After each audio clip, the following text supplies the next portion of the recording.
OK, leçon 1.2, la conversion de mesures.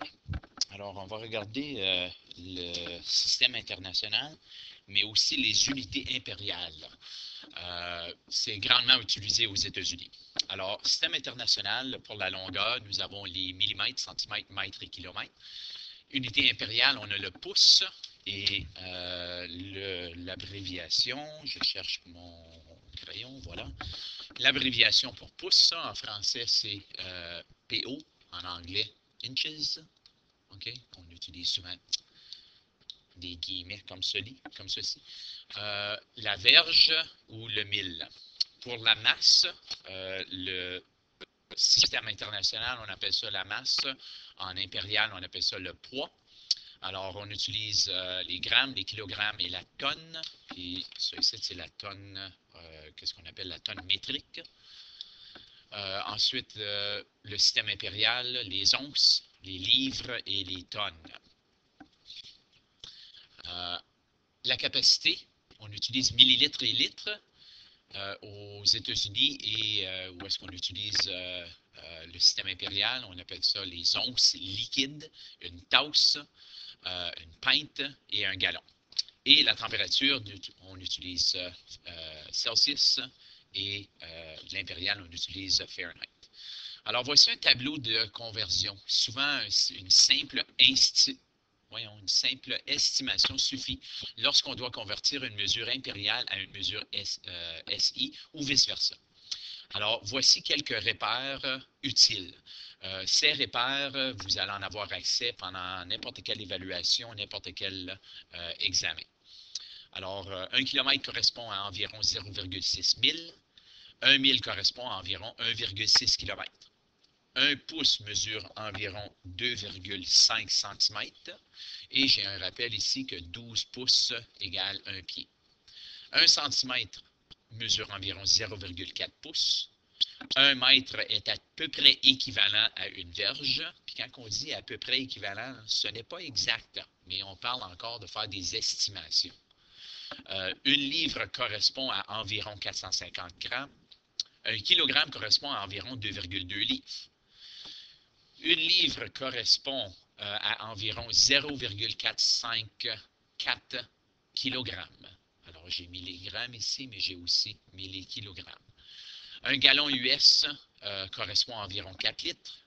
Une once liquide correspond à environ 30 millilitres.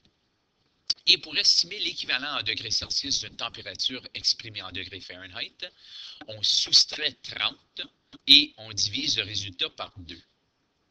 Puis pour estimer l'équivalent Fahrenheit d'une température exprimée en degrés Celsius, on multiplie par 2 et ensuite on ajoute 30.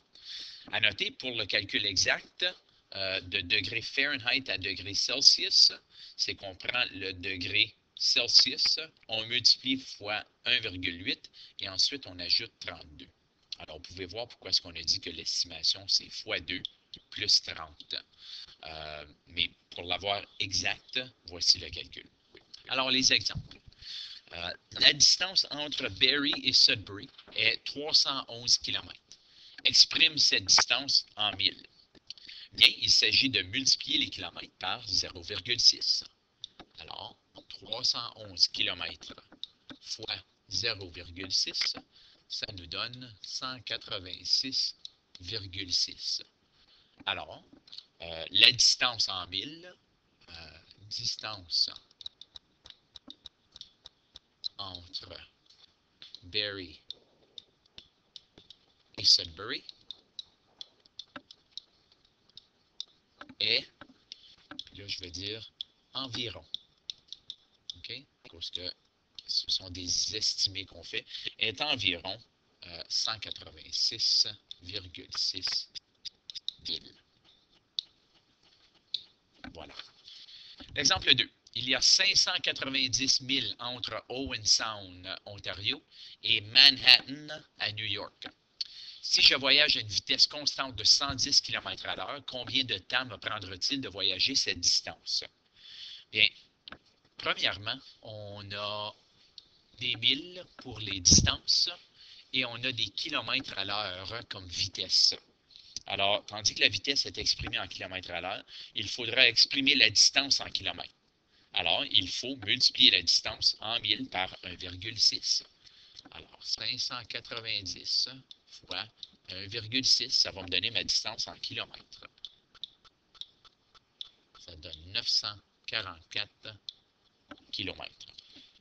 Alors, si la distance est 944 km, on divise ça par la vitesse, et la vitesse est 110 km à l'heure. Ceci va me donner que c'est 8,58. Alors, la durée du voyage, puis j'aime bien avoir une conclusion à des problèmes comme ceci, la durée du voyage sera encore environ 8,6 heures. Alors, j'ai arrondi. Prochaine page, l'exemple 3. Serge pèse 77 kg, Sylvie pèse 57 kg et Julie pèse 130 livres. Calcule la masse des trois amis en kilogrammes et en livres. Alors, c'est évident ici qu'on a des kilogrammes et ensuite des livres. Alors, premièrement, je vais mettre le tout en livres. Alors, pour Serge, 77 kg, on sait qu'on doit multiplier fois 2,2 pour me donner la mesure en livres. Alors, ça, c'est 169,4. Pour Sylvie, 57 kg fois 2,2, c'est égal à 125,4. Et Julie, on a déjà son poids en livres qui est 130. Alors, il faudra ajouter 169 plus 125,4 plus 130. Alors, 169,4 plus 125,4 plus 130, c'est égal à 424,8 livres. Alors, la conclusion ici, que je n'écrirai pas au complet, les amis ont une masse combinée de 424,8 livres. Prochaine chose, je ne vais pas réécrire les noms, on va juste les mettre en dessous.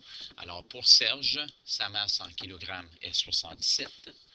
Pour Sylvie, sa masse en kilogrammes est 57. Et pour Julie, bien, on va prendre sa masse en livres et multiplier fois 0,454. Et ceci va me donner qu'elle pèse environ 59 kg. Alors, 77 plus 57 plus 59 me donne un total de 193. Alors, le poids des trois amis en kilogrammes est 193. Pour l'exemple 4, avec une perceuse munie d'un forêt de 16, peux-tu percer un trou assez grand pour y insérer un boulon de 10 mm? Alors, tandis qu'on compare des pouces et des millimètres, il s'agit de convertir les pouces en millimètres ou vice-versa. Dans mon cas, j'ai décidé de dire que 1 pouce correspond à environ 2,5 cm ou 25,4 mm. Alors, 16 d'un pouce, okay, ou 7 divisé par 16, fois ma conversion qui est 25,4, ça me donne un résultat de 11,1 mm.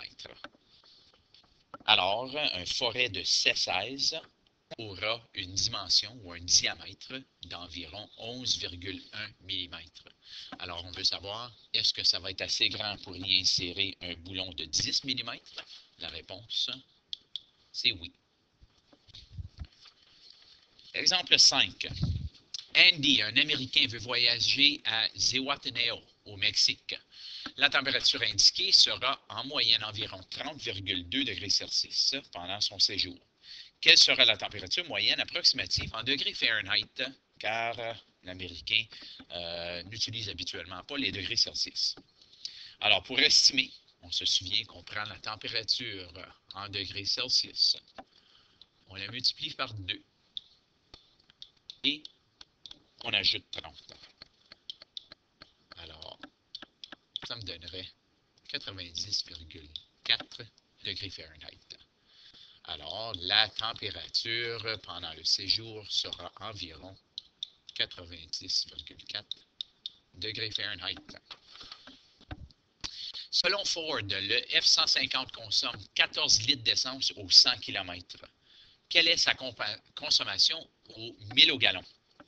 Alors ici, il s'agit de convertir les litres en gallons et les kilomètres en 1000, car on utilise des litres par 100 km. Alors, c'est le système international qu'on veut mettre en système impérial. Alors, si je commence avec les 14 litres, bien, 14 divisé par 4 va me donner 3,5. Alors, 14 litres, c'est environ 3,5 gallons US. Pour les kilomètres, 100 km fois 0,6, c'est égal à environ 60 000. Alors, 100 km, c'est environ 60 000. OK? Maintenant, je veux savoir quels sont les 1000 au gallon. Alors, les 1000 sur les gallons. 60 divisé par 3,5, c'est égal à 17,1. Alors, la F-150 consomme environ 17,1 000 au gallon. Alors, les problèmes à faire sont aux pages 16, 17 et 18.